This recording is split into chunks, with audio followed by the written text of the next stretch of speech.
আমি কোনো আগন্তুক নই। এই কবিতাটা আজকে আমরা মাত্র 10 থেকে 15 মিনিটে ইন ডিটেলসে প্রতিটা শব্দ ধরে ধরে পড়ব, যাতে আমাদের কবিতার যে কোনো লাইন, মনে করো র্যান্ডমলি আমাদের যে কোনো লাইন দিলে আমাদের আগে থেকে প্রিপারেশন না থাকলেও যেন আমরা হচ্ছে ওই কবিতার 2টা লাইন হচ্ছে সুন্দর করে ব্যাখ্যা দিতে পারি। হ্যাঁ, তো ঠিক আছে। এই কবিতার কবি হচ্ছে আহসান হাবীব। তার জীবনীটা নিয়ে আপাতত আলোচনা করতেছি না, কারণ বাংলা রিডিং পড়া এই জিনিসটা তোমরা হচ্ছে দেখে নিবা। আমাদের সব থেকে ভালো অথবা সব থেকে বেটার যেটা হবে, যেটা হচ্ছে গিয়ে আমাদের এক্সামে কিরকম প্রশ্ন আসবে ওই জিনিসগুলো ফোকাস দাও। এক্সামে আমাদের এক একটা লাইন দিয়ে দিবে, প্লাস হচ্ছে বলবে যে এই লাইনগুলো হচ্ছে গিয়ে ব্যাখ্যা করো, ঠিক আছে, বা এই লাইন দ্বারা কি বোঝানো হয়েছে। যাই হোক, এই যে কবি আহসান হাবীব, উনি হচ্ছেন একজন দেশপ্রেমিক। তো উনি কি বলছেন, আমি তোমাদেরকে একটা কথা একটু আগে বলে দিই, সেক্ষেত্রে এই কথাটা তোমাদের খুবই উপকারে আসবে। যে কবি আহসান হাবীব উনি হচ্ছেন একজন দেশপ্রেমিক প্রথমত। তো উনি বারবার এই কবিতার মাধ্যমে প্রমাণ করতে চেয়েছেন যে না, আমি হচ্ছে এই দেশেরই মানুষ এবং আমি হচ্ছে একজন দেশপ্রেমিক।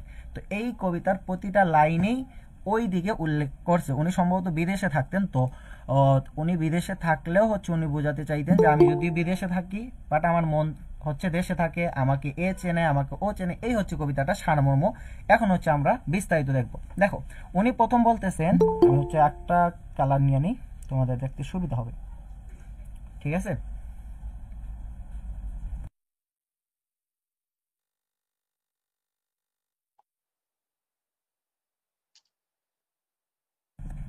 আচ্ছা দেখো, আসমানের তারা সাক্ষী, সাক্ষী এই জমিনের ফুল। আচ্ছা, এই 2টা লাইন দ্বারা কি বুঝাইছে বলতে, উনি বলতেছেন যে আসমানের তারা সাক্ষী, সাক্ষী এই জমিনের ফুল। তারপর কি, তারপর দেখো, এই নিশিরায় বাঁশবাগানের বিস্তর জোনাকি। এই জায়গায় একটা প্রশ্ন থাকতে পারে যে বিস্তর জোনাকিটা মানে কি। বিস্তর জোনাকি, জোনাকি মানে তো আমরা জানি যে জোনাকি পোকা, আর বিস্তর জোনাকি মানে হচ্ছে গিয়া অনেকগুলা জোনাকি। তো উনি বলছেন যে নিশিরাইতের অর্থাৎ রাতের বাঁশবাগানের যে বিস্তর জোনাকি অথবা অনেকগুলা জোনাকি, ওইগুলাও সাক্ষী। কিসের সাক্ষী সেটা পরের লাইনে আমরা আসতে বা এর নিচের লাইনে দেখতে পারবো। সাক্ষী এই জারুল জামরুল। জারুল জামরুল কি, জারুল এবং জামরুল হচ্ছে 2টা গাছের নাম। জামরুল ফল তো আমরা খাইছি, আর জারুল গাছটা হচ্ছে একটা ফুল গাছ। তো উনি প্রথমে আসমানের তারাকে সাক্ষী করছে, তারপর জমিনের ফুলকে সাক্ষী করছে, নিশিরাতে বাঁশবাগানে বিস্তর জোনাকিকেও সাক্ষী করছে। সাক্ষী এই জারুল জামরুল সাক্ষী, অর্থাৎ সাক্ষী এই জারুল জামরুল, উনি জারুল জামরুল গাছকেও সাক্ষী করছে। তারপর আবার বলছে সাক্ষী পূবের পুকুর, অর্থাৎ পূর্ব সাইডের যে পুকুরটা আছে এটাও সাক্ষী। তারপর বলছে যে তার ঝাঁকড়া ডুমুরের ডালে স্থির দৃষ্টি মাছরাঙ্গা আমাকে চেনে। এই যে এখন দেখো যে সাক্ষী নিয়ে তারপর উনি কি বলছেন যে আমাকে চেনে, অর্থাৎ ওনাকে যে চেনে আসমানের তারা জমিনের ফুল, এই জিনিসটা হচ্ছে উনি বুঝাচ্ছেন।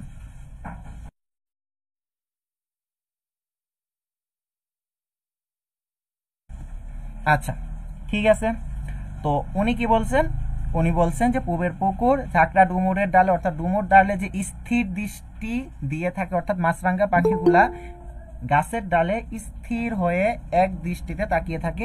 তো ওই মাছরাঙ্গা হচ্ছে কবিকে চিনে। ওই মাছরাঙ্গা হচ্ছে আমি বলি, আমি লাস্টবার বলি, ক্লাসের মাঝখানে যদি কেউ কথা বলো আমি হচ্ছে ইয়া করে দিব, কারণ হচ্ছে তুমি এই যে আরিফ ভিডিও, আচ্ছা আমার কিছু করার না, আমি রিমুভ ছাড়া আর কিছু করতে পারি, ঠিক।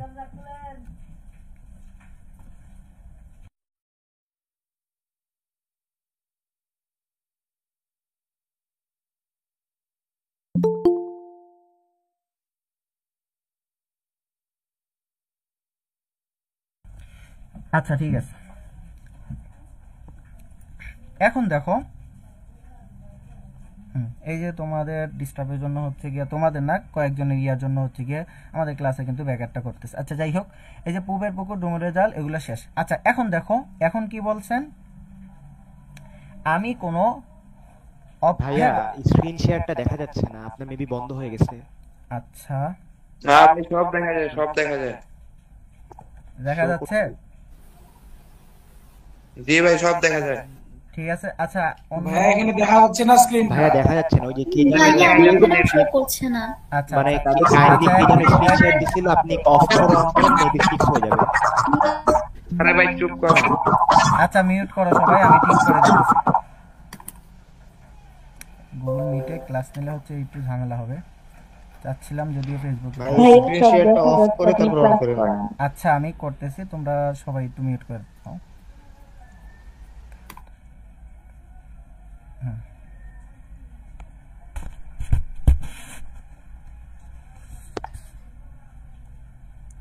আচ্ছা বুঝতে পারছি, হচ্ছে কয়েকজনের সমস্যা হচ্ছে।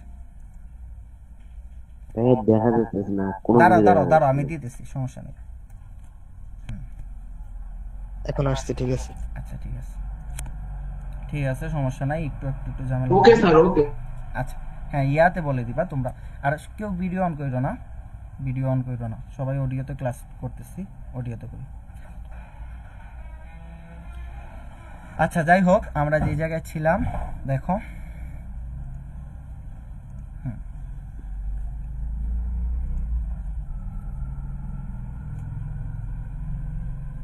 ওকে, তোমাদের যদি কোনো ইয়া থাকে অবশ্যই ইয়াতে বলে দিবা, বলতে প্রশ্নে বলে দিবা, ঠিক আছে? ওকে, বলতে ইয়া সরি ইয়াতে মেসেজে বলে দিবা, সেক্ষেত্রে হচ্ছে আমরা দেখে নিব। ওকে, এখন দেখো যে জায়গায় ছিলাম ওই জায়গায় আবার একটু চলে যাই। হ্যাঁ, এগুলো হচ্ছে আমাদের শেষ। এখন কবি এই জায়গায় এসে বলছেন, আচ্ছা আগের গুলা তো বুঝতে পারছো তাই না, আগের গুলা তো বুঝতে পারছো। তারপর এই জায়গায় উনি বলছেন যে দেখো ভাই, আমি কোনো অভ্যাগত নই, খোদার কসম আমি বিনদেশী পথিক নই। এই শব্দটার অর্থ কি? এর অর্থ হচ্ছে গিয়ে অতিথি। হ্যাঁ, উনি আমাদেরকে বলছেন, উনি আমাদেরকে বলতেছেন উনি কোনো অতিথি নন, ঠিক আছে? তারপর হচ্ছে উনি খোদার কসম করে বলতেছেন যে আমি বিনদেশী, অর্থাৎ আমি বিদেশি কোনো পথিক নই, ঠিক আছে? আমি বিদেশি কোনো পথিক নই। যাই হোক, তারপর উনি এরপর লাইনে কি বলতেছেন, আমি কোনো আগন্তুক নই। আগন্তুক এই জিনিসটার মানে কি অনেক হচ্ছে বুঝো না। আগন্তুক মানে হচ্ছে কি, অর্থাৎ কবিতার নাম কিন্তু আমি কোনো আগন্তুক নই, তাই না? অর্থাৎ আগন্তুক মানে যে মনে করো যে তুমি একটা হ্যাঁ ভাই আমি বলতেছি, আচ্ছা তোমরা মেসেজে বলো। আরে ভাই চুপ করেন না। আচ্ছা আচ্ছা কথা বলো। আচ্ছা দেখো, আগন্তুক মানে হচ্ছে অপরিচিত, অতিথি বা নতুন টাইপের কোনো কিছু। মনে করো যে তুমি একটা জেলায় গেলে, ওই জায়গায় হচ্ছে গিয়ে তুমি আগন্তুক। তো এই যে কবি আহসান হাবীব বলতেছেন যে আমি কোনো আগন্তুক নই, অর্থাৎ আমি যে বিদেশ থেকে দেশে আসলাম এর মানে এইটা না যে আমি এই জায়গায় নতুন আসলাম, এই জায়গা থেকেই আমি বিদেশে গেছিলাম, অর্থাৎ এই জায়গার বা এই দেশেরই হচ্ছে আমি লোকাল। এজন্য উনি বলতেছেন যে আমি কোনো আগন্তুক নই। তারপর হচ্ছে উনি আবার বলছেন আমি কোনো আগন্তুক নই। ওকে, তারপর এই জায়গায় দেখো, এখন আবার উনি বলতেছেন যে কেন উনি আগন্তুক বা অতিথি নয়। তারপরে উনি কি বলছেন, আমি ছিলাম এখানে, অর্থাৎ আমি এই জায়গায় আগে ছিলাম, আমি শাব্দিক নিয়মে এখানেই থাকি, অর্থাৎ আমি যদিও বিদেশে থাকি সশরীরে, বাট হচ্ছে আমার স্বপ্ন, আমার মন, আমার মস্তিষ্ক সব সময় দেশকে ঘিরেই থাকে, ঠিক আছে? শাব্দিক নিয়মে এখানেই থাকি, আর এখানে থাকার নাম সর্বত্রই থাকে, অর্থাৎ এখানেই হচ্ছে মনে করো যে উনি বলতেছেন যে এই জায়গাটাই হচ্ছে আমার জন্য বেস্ট, সহজে যদি আমি তোমাদেরকে বলি। তারপর দেখো, তারপর দেখি হ্যাঁ, তো এই জায়গা হচ্ছে আমি ছিলাম শাব্দিক নিয়মে এখানেই থাকি, এখানে থাকার নাম সর্বত্রই থাকা, সারা দেশে। আচ্ছা যাই হোক, ওটা সম্ভবত এক্সট্রা আসছে। তারপর দেখো, আমি কোনো আগন্তুক নই, এই খর রৌদ্র জলজ বাতাস মেঘ ক্লান্ত বিকেলের পাখিরা আমাকে চেনে, অর্থাৎ খর অথবা রোদ, মেঘ অথবা বাতাসের বা আবহাওয়া যখন রৌদ্র থাকে আবহাওয়ায়, অথবা পরিবেশ যখন গরম থাকে অথবা যখন শীতল থাকে, পাখি তো থাকে, তো গরমের পাখিরাও ওনাকে চিনে এবং ঠান্ডা বা ক্লান্ত বিকেলের পাখিরাও ওনাকে চিনে। ওই জিনিসটা উনি বলছেন যে পাখিরাও আমাকে চিনে। এখন দেখো, কার্তিনের ধানের মঞ্জুরি সাক্ষী, সাক্ষী তার চিরল পাতার টলমল শিশির সাক্ষী জ্যোৎস্নার চাদরে ঢাকা নিশিন্দার ছায়া। ঠিক আছে, তো কার্তিক মাসে এক ধরনের যে ধান চাষ হয় বা ধান জন্মায়, তো ওই ধানের মঞ্জরি সাক্ষী। তো কার্তিক শব্দটার অর্থ কি? কার্তিক হচ্ছে একটা মাসের নাম, ধান তো আমরা বুঝি, ধানের মঞ্জরি বলতে কি বোঝায় যে ধানের শীর্ষ, মাথায় যে একটা ইয়া থাকে এটাই। তো ওই যে ধানের শীর্ষ বা ধানের মাথায় যে ইয়াটা থাকে, মঞ্জুরিটা থাকে, ওইটাও কিন্তু সাক্ষী। কি সাক্ষী? কবি আহসান হাবিব কোনো আগন্তুক নয়। সাক্ষী তার চিরল পাতার টলমল শিশির সাক্ষী, অর্থাৎ শীতের রাত্রে যে শিশিরটা থাকে টলমল করে, ওই শিশিরটাও সাক্ষী। সাক্ষী জ্যোৎস্নার চাদরে ঢাকা নিশিন্দার ছায়া, অর্থাৎ জ্যোৎস্না রাতে যে নিশিন্দার ছায়াটা পড়ে এইটা। তো এই জায়গায় মাঝখানে একটা লাইন আছে, তো পাখিরা আমাকে চেনে তারা জানে আমি কোনো অনাত্মীয় নই। হ্যাঁ, পাখিরা আমাকে চেনে তারা জানে আমি কোনো অনাত্মীয় নই, অর্থাৎ পাখিরা ওনাকে চেনে এবং তারা জানে উনি কোনো অনাত্মীয় নয়। আত্মীয় এর বিপরীত শব্দটাই হচ্ছে গিয়া অনাত্মীয়। হ্যাঁ, তো একজন হচ্ছে আমার আত্মীয়, উনি আমার রক্তের সম্পর্ক, আর আরেকজন হচ্ছে আমার অনাত্মীয়, ওনার সাথে আমার কোনো রক্তের সম্পর্ক নাই। এরকম বলছে পাখিরা জানে যে উনি হচ্ছেন কবি আহসান হাবিব, এই জায়গায় নতুন কোনো কিছু নয়। এরপর দেখো, অকালে বার্ধক্যে নত কদম আলী, অর্থাৎ আমাদের দেশে এক ধরনের ইয়া দেখা যায়, বৃদ্ধ লোক দেখা যায়, মনে করে যে তার হচ্ছে বয়স হয় নাই। হ্যাঁ, তার বয়স হয় নাই, বাট হচ্ছে সে মনে করো যে বার্ধক্য অথবা বার্ধক্যে পৌঁছে গেছে অথবা বুড়ো হয়ে গেছে। তো বুড়ো হয়ে এক ধরনের মানুষ গুজা হয়ে যায় না, আমাদের বাংলাদেশের ভাষায় যেটা বলে, অথবা নত হয়ে যায়। তো ওই যে অকালে বার্ধক্য, মনে করে যে সময় হয় নাই এরপরও বুড়ো হয়ে গেছে বা বার্ধক্য হয়ে গেছে, নত কদম আলী তার ক্লান্ত চোখের আধার, অর্থাৎ তার যে চোখে একটা ক্লান্ত বা ক্লান্তির ভাব, এই কথাটাই এই জায়গায় বলছে যে তার ক্লান্ত চোখের আধার আমি চিনি, অর্থাৎ উনি কদম আলীকে চিনেন। আমি তার চিরচেনা স্বজন একজন, অর্থাৎ আমি কদম আলীর একজন পরিচিত মানুষ বা একজন স্বজন। আমি জমিলার মার শূন্য খাকা রান্নাঘর শুকনো থালা সব চিনি, সে আমাকে চিনে। তো প্রথম তো উনি হচ্ছে কার কথা বলতেছেন? প্রথম বলতেছেন হচ্ছে গিয়া কদম আলীর।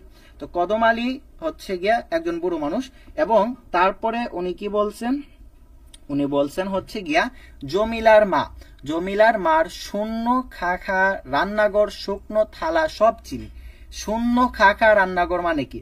বলতে যেই জায়গাটা ফাঁকা ওইটাই হচ্ছে গিয়া শূন্য খাকা। খা খা মানে হচ্ছে গিয়া কি? ফাঁকা, ফাঁকা নির্জন কোনো একটা রান্নাঘর। তো ওই রান্নাঘরে শুকনো থালা, ওই যে থালাগুলো শুকিয়ে আছে অনেক দিন ধরে হচ্ছে গিয়া, ওইগুলা ব্যবহার করা হয় না। আমাদের কিছু তো ইয়াতে থাকে না এরকম যে অনেক থালা বাসন কিছু হচ্ছে ব্যবহার করা হয় না, তো ওইগুলাও হচ্ছে সব চিনি, অর্থাৎ কবি আহসান হাবিব ওইগুলাও চিনেন এবং সে আমাকে চিনে, অর্থাৎ জমিলার মা। এই যে জমিলার মা, উনিও কি? উনি হচ্ছে গিয়া কবি আহসান হাবিবকে চিনেন। এরপর দেখো, হাত রাখো বৈঠায় লাঙলে, দেখো আমার হাতের স্পর্শ লেগে আছে কেমন গভীর। তো এই জায়গায় উনি কি বলছেন? যে আমার হাতের স্পর্শ। প্রথম বলছে যে হাত রাখো বইটা লাঙলে, এর মানে কি বলছে যে হাত রাখতে না, এর মানে উনি প্রমাণ দিতেছেন যে তুমি হচ্ছে বইটাটা ধরো, তুমি লাঙলটা ধরো। তারপর কি বলছেন? যে আমার হাতের স্পর্শ লেগে আছে কেমন গভীর, অর্থাৎ তুমি যেই লাঙল বা যেই টাইপের লাঙল ধরতেছো অথবা যেই টাইপের বইটা ধরতেছো, ওইগুলাও হচ্ছে আমি স্পর্শ করছি এবং আমার হাতের গভীর একটা স্পর্শ লেগে আছে।